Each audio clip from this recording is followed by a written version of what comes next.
ప్రభుజీ, ఆహారం విషయానికొస్తే చాలామంది ఈ మధ్య కాలంలో నాన్ వెజ్ ఫుడ్‌కి ఎక్కువగా అలవాటు పడిపోతున్నారు. ఎక్కువగా మాంసాహారం తింటున్నారు. నిజంగా మాంసాహారం అనేది తినడం తప్పంటారా ప్రభుజీ? మనకి ఎప్పుడైనా దోమ కుట్టినప్పుడు మీకేమనిపిస్తుందండి? నొప్పి, బాధ కలుగుతుంది. ఏమంటారు అప్పుడు?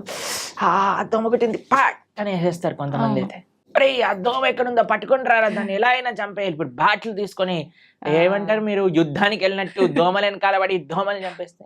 ఇంత పెద్ద శరీరం నీది, అవును. ఇంత చిన్న దోమ, ఇంత చిన్న చీమ కుడితే అబ్బో చీమ కుట్టింది, నీళ్లు పోసేయండి, చీమలు అన్నిటి తీసేయండి, లక్ష్మణ్ రేఖ పెట్టేసేయండి.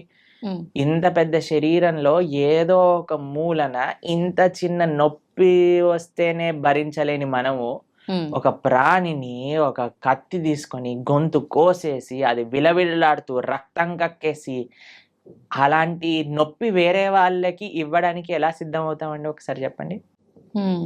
ఏమంటారు మీరు? రైట్ అంటారా? మనం ఇంత చిన్న నొప్పిని కూడా భరించలేమాయే, కానీ మనం ఏ ప్రాణిని ఎలాగైనా హింసించచ్చు అనే భావన వస్తే రేపొద్దున అది విస్తీర్ణం అవుతుందన్నమాట. We become hard hearted. ఇప్పుడు ఒక ప్రాణి కష్టాన్ని చూస్తూ మన మనసు చలించలేకపోయింది అనుకోండి, రేపొద్దున ఇంకొక మనిషి కష్టాన్ని చూసి కూడా మనం చలించలేకపోతాం. నిజం ప్రభుజీ. మన తోటి ఉండే వాళ్ళ కష్టాలు, అసలు కష్టాన్ని అర్థం చేసుకొని మనస్తత్వం వచ్చేస్తుంది. కష్టం ఎవరికైనా కష్టం కదండి. అవును. ఒక ప్రాణిలో కష్టం చూడని వాడివి మనిషిలో కష్టం ఎలా చూడగలుగుతున్నావు? మనిషిలో కష్టాన్ని చూసిన వాడివి ప్రాణిలో కష్టాన్ని ఎందుకు చూడలేకపోతున్నావు? మనిషికి ఒక జీవుడికి ఏంటి డిఫరెన్స్ చెప్పండి? వాళ్ళకి ఫ్యామిలీ లేదా? వాళ్ళకి పిల్లల పైన ప్రేమ లేదా? అది జీవించాలి అని అనుకోవట్లేదా? ఒక కోడినో ఒక మేకనో అనుకోండి, అదేమన్నా మీ దగ్గరకు వచ్చి నా గొంతు కోసేసేయి, నన్ను ఈరోజు బిర్యానీ వండుకొని తిను అని చెప్తుంది. అదేమన్నా విలవిల్లు ఆడిపోతుంది, భయం అయిపోతుంది. ఆ నెగిటివ్ ఎనర్జీ మొత్తం ఈ ప్రపంచంలో అన్ని చోట్ల ఆ క్రీపిన్ అయ్యే భూకంపాలు, టోర్నాడోస్, దానికి ఒక థియరీ ఉంది, సైంటిఫిక్ థియరీ తెలిసిన మీకు? ఎప్పుడైతే మనం ఇంత జీవహింస, ప్రాణి హింస అనేది జరుగుతుందో ఆ నెగిటివ్ వైబ్రేషన్స్ అన్ని కలెక్ట్ అయ్యి ఒక్కసారి ఇది మాస్ డిస్ట్రక్షన్ చేస్తుంది అనమాట. ఓకే. భూకంపాలు రావటం, సునామీలు రావటం, టోర్నాడోలు రావటం, ఫారెస్ట్ ఫైర్స్ రావటం, ఇవన్నీ ఎందుకు, ఈ వైపరీత్యాలన్నీ ఎందుకు వస్తున్నాయి అని అంటే ఆ నెగిటివ్ వైబ్రేషన్స్ వల్ల. ఓకే. కాబట్టి మనం జీవహింస తెలిసి ఎవరిని తెలియకుండానే మనం ఎంత ఇబ్బంది పడుతున్నామండి. ఓ బిల్డింగ్ కట్టాలి అంటే పాపం కింద ఎన్ని పాములు పోయాయో, ఎన్ని చీమలు పోయాయో, ఎన్ని ప్రాణులు కోల్పోతాయో. ఒక రోడ్ వేయాలన్నా మనం రోడ్ పైన పోతూ వెహికల్స్ లో ఉంటే మనకి ఎన్ని తెలుసు చెప్పండి? తెలియక ఎన్ని చేస్తున్నాం. మనం వెజిటేషన్స్ గ్రో చేస్తుంటే ఎన్ని పోతాయో క్రాప్స్ లలో. తెలియకుండానే మనం ఇంత జీవహింస చేస్తున్నాం. ఇంకా తెలిసి చేస్తే ఎలా చెప్పండి? కాబట్టి ఒక్కటి గుర్తుపెట్టుకోండి, మన శాస్త్రం చెప్తుంది మాంసహ అంటారు. మాంసం అని అంటారు కదండి, అంటే నేను రేపు నీలాగా అవుతాను. మాంసహ, ఈరోజు నేను నిన్ను చంపుతున్నాను, రేపటి రోజున నువ్వు నన్ను చంపుతావు. అది ఎగ్జాక్ట్ డెఫినేషన్ ఆఫ్ మాంసం. ఈరోజు మనం ఏ జీవినైతే ఎంత బాధ పెడుతున్నామో అదే బాధ 100 రెట్లై మనం అనుభవించాల్సి వస్తుంది, లేదా మన ముందు మనకు కావాల్సిన వాళ్ళు అనుభవిస్తారు. కాబట్టి మనం అది ఒక ఎన్వైరన్మెంటల్ పర్స్పెక్టివ్గా చూసినా, ఇప్పుడు మ్యాక్సిమం 60% ఆఫ్ వెజిటేషన్ మొత్తం కూడా ఈ ఫార్మ్లో ఉండే యానిమల్స్కి తినిపించడంలో పోతుంది. అదే కానీ మనం ఇప్పుడు చూడండి, ఇప్పుడు ఇండియాలో మనం వెజిటేరియనిజం గురించి మాట్లాడితే ఎలా అంటున్నారు, వెజిటేరియన్స్ ఎట్లా అవుతారు, అది ఇది ఇది ఇది ఇది దీనికి విరుద్ధం, దానికి విరుద్ధం, ఇది మా ఫ్యామిలీకి విరుద్ధం, ఇది మాకు ఇది విరుద్ధం అని పెద్ద యుద్ధాలకు వచ్చేస్తున్నారు. ఫారినర్స్ అందరు వీగన్ కల్చర్ విన్నారా మీరు ఎప్పుడైనా? వీగనిజం అని పెరిగిపోతుంది అక్కడ. ప్లాంట్ బేస్డ్ డయట్, యానిమల్ ఉన్న దాన్ని వాళ్ళు టచ్ చేయరనమాట, దాన్ని వీగన్ అని అంటారు. మొత్తం మీరు చూస్తే, మేము ఆస్ట్రేలియా మెల్బోర్న్ లో ఒక వీగన్ స్ట్రీట్ అని ఉంది, మొత్తం స్ట్రీట్ అంతా వీగన్ రెస్టారెంట్స్ అక్కడ. అమెరికాలో అన్ని చోట్ల ఇప్పుడు వీగనిజం పెరిగిపోయింది. మీరు ఎక్కడికి వెళ్ళినా సరే వీగన్ అని చెప్తే మీకు ఒక్క డైరీ ప్రోడక్ట్ కూడా టచ్ చేయరు వాళ్ళు. అలాంటి స్ట్రిక్ట్ వెజిటేరియన్ డైట్ ని వీగనిజం అని అంటారు అనమాట. కాబట్టి పాశ్చాత్య దేశస్తులు, దానికి ఏం ఆధ్యాత్మికత అవసరం లేదండి నాన్ వెజిటేరియన్ ఆపేయడానికి. మనుష్యత్వం ఉండాలంతే. ఒక మనిషిగా నేను బాధపడుతున్నాను, ఇంకొక ప్రాణిని బాధ పెట్టకూడదు. ఓకే. ఇప్పుడు చూడండి, మనం తింటే 10 నిమిషాల్లో పోయే రుచికి ఒక ప్రాణినే చంపేస్తున్నాం అంటే ఎంత అన్యాయం చెప్పండి. అవును. కాబట్టి అది ఆధ్యాత్మికంగా మంచిది కాదు, సామాజికంగా మంచిది కాదు, ఒక మానవుడికి అయితే అసలే మంచిది కాదు. ఓకే. అన్నీ ఈ ప్రపంచంలో అంతా బాగుండాలి అని అంటే ఎవ్వరిని మనం ఇబ్బంది పెట్టకూడదు. ఆధ్యాత్మికత విషయం అయితే దూరం పెట్టేసేయండి. మాంసాహారం తినే వాళ్ళు ఎప్పటికీ ఆధ్యాత్మికంగా ఒక్క అడుగు కూడా ముందుకెయ్యలేరు. ఓకే. ఇది సత్యం. కానీ this is far beyond to understand. కానీ ఫస్ట్ మనిషిగా ఆలోచిద్దాం, ఒక ప్రాణిగా ఆలోచిద్దాం. కాబట్టి భగవంతుడు అందరినీ సృష్టించినప్పుడు ఆయన అందరి పిత కదా. మీరు ఒక 3 తమ్ముళ్ళు అన్నయ్యలు ఉన్నారనుకోండి, ఒకరిని ప్రేమించి ఒకరిని చెంపమైన లాగి పెట్టారనుకోండి, వాళ్ళ అమ్మ ఏమంటారు, ఒరే వాడేం చేశాడరా నిన్ను అంటే, ఏం లేదమ్మా నాకు వీడిని ప్రేమిస్తున్నాను కదా వాడిని కొడతాను. ఒప్పుకుంటారా వాళ్ళ అమ్మ? అలానే భగవంతుడు ఎలా ఒప్పుకుంటాడండి? నువ్వు మనిషిని మాత్రమే ప్రేమించి మిగతా జీవులందరినీ కూడా హింసిస్తూ ఉంటే. నిన్నే మేము ఒక పోస్ట్ చూసాము ఇంటర్నెట్ లో. అందులో ఉంది, ఒక shark kills 11 people in an year. ఒక షార్క్ ఒక 10-11 మంది మనుషుల్ని చంపేస్తుందట, తినేస్తుందట సంవత్సరంలో. ఓకే. ఒక ప్రదేశంలో జస్ట్ ఒక స్టాటిస్టిక్స్ చెప్తున్నారు అనమాట. కానీ ఒక మనిషి 11,000 షార్క్ ని గంటలో చంపేస్తాడట తినడానికి, దాని లెదర్ కోసం అని. ఎంత అన్యాయం చెప్పండి. కాబట్టి మనం ఈ అన్యాయాన్ని ఎంతగా ఆపగలిగితే, అందరం ఎంత సాత్వికంగా, ఎంత హింస ఫ్రీగా ఉండగలిగితే మన ప్రపంచం అంత బాగుంటుంది. మీకు ఇంకొక విషయం చెప్తాను. మేము ఒక బుక్ చదివాం, దాన్ని how to live to be 100 అని అంటారు. 100 సంవత్సరాలు బ్రతుకుండాలంటే సీక్రెట్. అందులో ప్రపంచంలో 100 సంవత్సరాలు పూర్తిగా బ్రతికిన ప్రదేశాల్లో హైయెస్ట్ మెంబర్స్ ఎక్కడైతే ఉన్నారో అక్కడ రీసెర్చ్ చేసి ఆ పుస్తకం రాశారనమాట. అందులో తేలింది ఏంటి అని అంటే, these are all animal products free. మాంసం అనేది వాళ్ళు స్వీకరించలేదు. ఇప్పుడు ఏ డాక్టర్ దగ్గరికైనా మీరు వెళ్ళి అడగండి, ఏదైనా మనకి ఇంత చిన్న జబ్బు రోగం జనం వచ్చింది అనుకోండి, ఫస్ట్ నాన్ వెజిటేరియన్ మానేయి అని చెప్తారట. ఓకే. కాబట్టి that is not natural for us. ఇప్పుడు చూడండి, కార్నివోరస్, హర్బివోరస్ అని మనం వినే ఉంటాం. కార్నివోరస్ అంటే మాంసాన్ని తినేవి, హర్బివోరస్ అంటే చెట్లు తినేవి. మనవి, మన బాడీ, మన నోటి నుంచి ప్రారంభం చేసుకొని మన డైజెస్టివ్ సిస్టమ్ మొత్తం కూడా హర్బివోరస్ యానిమల్స్ లానే ఉంటుంది, కార్నివోరస్ యానిమల్స్ లా. తర్వాత కొంతమంది అంటారు, మనకి ఈ 2 కూరలు ఉన్నాయి కదా ఇక్కడ అంటే, కూరలు ఉంటే నువ్వు పచ్చి మాంసాన్ని పట్టుకొని తినొచ్చు కదా, కానీ వండుకొని ఎందుకు తింటున్నావు నువ్వు? కార్నివోరస్ యానిమల్స్ అయితే అవి పచ్చి మాంసాన్ని పట్టుకొని వేటాడి తింటాయి. మనం ఏమన్నా ఇప్పుడు ఒక మేకని తినేవాడు ఏమన్నా మేక పైన పడి వాడిని చీల్చి తింటాడా? లేదు. కాబట్టి ది వెరీ థాట్ దట్ నువ్వు వండుకొని తింటున్నావు అని అంటే అది నీ శరీరానికి మార్చి కానీ నువ్వు తినలేవు అని. కానీ ఇప్పుడు చూడండి, సాలడ్స్ లో మీరు ఏ కూరగాయలు వేసినా సరే కక్కర్ అని తినేస్తారు. క్యారెట్లు తినేయచ్చు, బీట్రూట్లు తినేయచ్చు, ఏదైనా తినేయచ్చు పచ్చిగా. అవును. కాబట్టి మనకి పచ్చిగా తింటే అరుగుతుంది. ప్లస్ మన digestive system, carnivorous animals digestive system చాలా చిన్నగా ఉంటుంది, ఎందుకంటే అది వచ్చేస్తుంది బయటకు వెళ్ళిపోతుంది.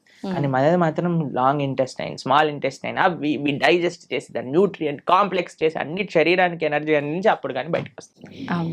కార్నివోరస్ యానిమల్స్ చూసాను అనుకోండి, నాలుకతోటి నీళ్లు తాగుతాయి. మనం ఎలా చేస్తామండి? మనం నోటితో తాగుతాం. కాబట్టి ఇవన్నీ దేర్ ఆర్ మెనీ రీజన్స్. అటు సైంటిఫికల్ గా చూస్తే, అటు హ్యూమన్ మేకప్ విధంగా చూస్తే, ఎలా చూసినా సరే ఒక మనిషి వెజిటేరియన్ గానే ఉండాలి.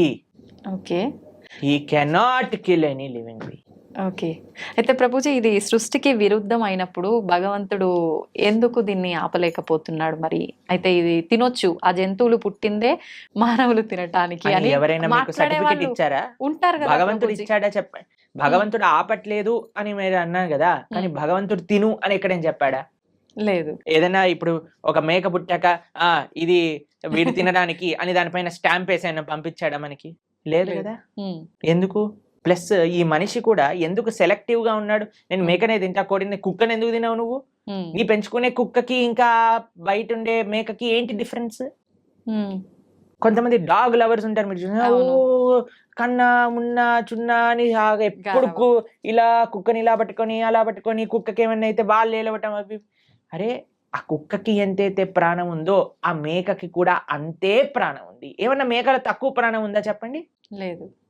మరి ఎందుకు మనం ఆ డిఫరెన్షియేషన్ చేస్తున్నాం?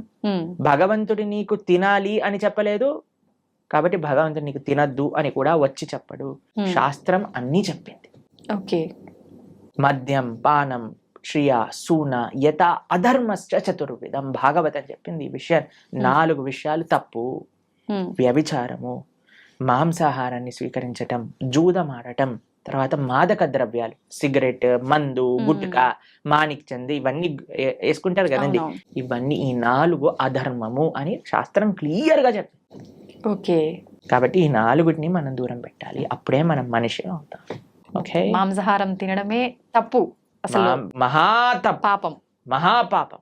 పాపం కాదు, మహాపాపం. మీరు మనం ఇక్కడ ఏవేవైతే చేస్తామో మళ్ళీ అక్కడికి వెళ్ళిపోయాక మనల్ని కూడా అలానే చేస్తారు. దానికి సిద్ధము అని అంటే మన ఇష్టం. ఇంకా చాలా మంది అంటారు చూసుకుందాంలే ఏదైతే అది అని. అలాంటి మూర్ఖులకి మనం ఇంకేం చెప్తామండి? సో ఒక గుర్రాన్ని నీటి వరకు తీసుకెళ్ళటం కానీ నీటిని తాగించలేం కదా. మన ప్రయత్నం మంచి విషయాలు 10 మందికి చెప్పటము, అంతేకాని ఎవరిని మనం గొంతు పట్టుకొని ఇది చేయించలేమన్నమాట. వాళ్ళ జీవితంలో వాళ్ళకి ఆ అనుభవము, ఆ మానసిక మెచ్యూరిటీ, తర్వాత ఆ పరిపక్వత అనేది వాళ్ళకి ఉండాలి.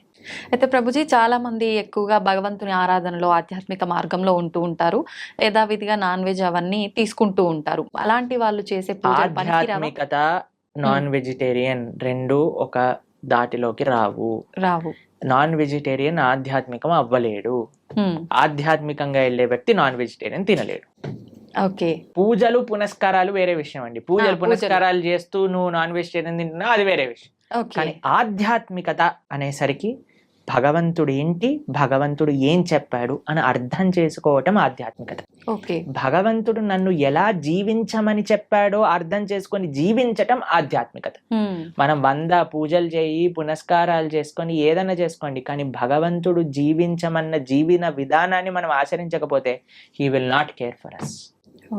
ఇప్పుడు చూడండి, మీకు మీ పిల్లలు ఉన్నారు, మీరు చెప్పిన మాట వినటం మీకు ముఖ్యమా? మీరు చెప్పిన విధంగా వాళ్ళు ఉండటం మీకు ముఖ్యమా?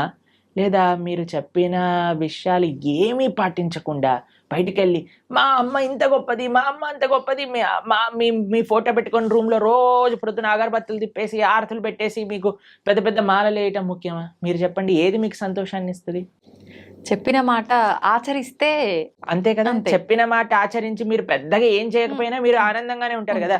అన్న చదువుకో, మంచిగా ఉండు, 10 మందితో మంచి చెయ్యి, నువ్వు ఎప్పుడు బాగుండాలి, అది మీరు చెప్పిన విధానాన్ని వాళ్ళు ఫాలో అవుతాయి కదా. అదే ఆధ్యాత్మికత అంటే. భగవంతుడు ఏం చెప్పాలనుకుంటున్నారో తెలుసుకొని దాన్ని ఫాలో అవ్వటం ఆధ్యాత్మికత. భగవంతుడు ఫోటోలు పెట్టి ఓ ఓ అని తిప్పేటాల ఆధ్యాత్మికత కాదు. ఎప్పుడు వరకు మనం ఆయన మార్గాన్ని ఫాలో అవ్వకపోయినంత వరకు.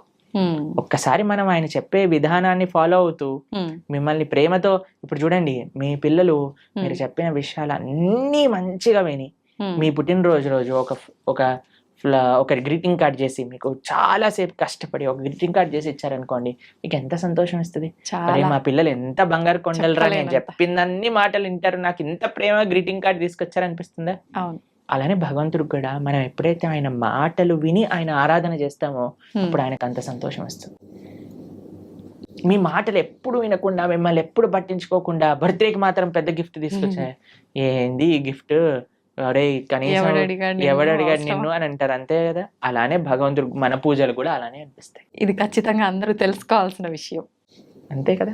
ప్రభుజీ, పిల్లల టాపిక్ వచ్చింది కాబట్టి నేటి బాలలే రేపటి పౌరులు అంటారు.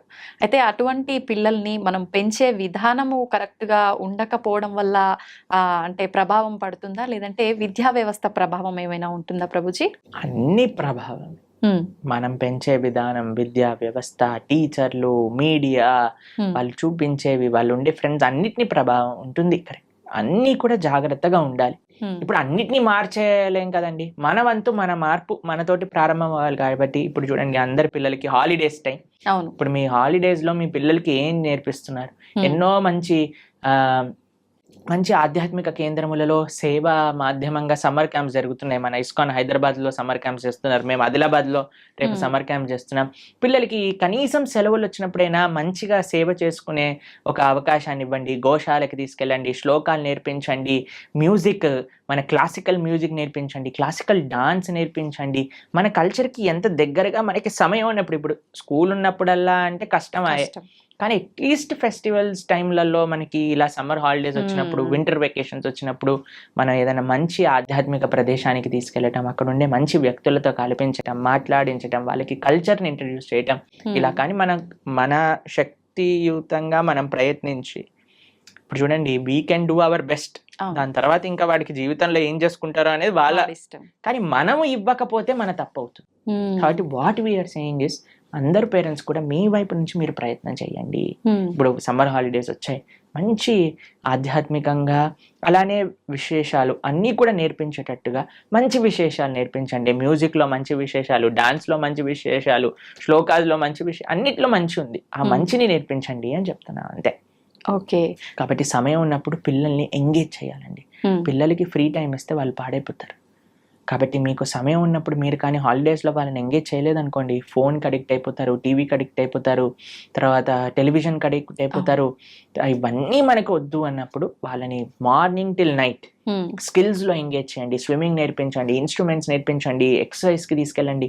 బయట ఎంత వీలైతే అంత మనం ఉంచడానికి ప్రయత్నం చేయాలి. మీరు బయట ఉండాలి. మీరు ఫోన్ పట్టుకొని కూర్చున్నారు అనుకోండి, వాడు ఫోన్ పట్టుకొని కూర్చుంటాడు. కాబట్టి let us all use this time nicely. ఈ సమయం మనకి ఏదైతే ఉందో దాన్ని బాగా యూజ్ చేసుకొని పిల్లల్ని ఒక మంచి ట్రాక్లో పెట్టేటట్టుగా మనం ముందుకు తీసుకెళ్ళాలి.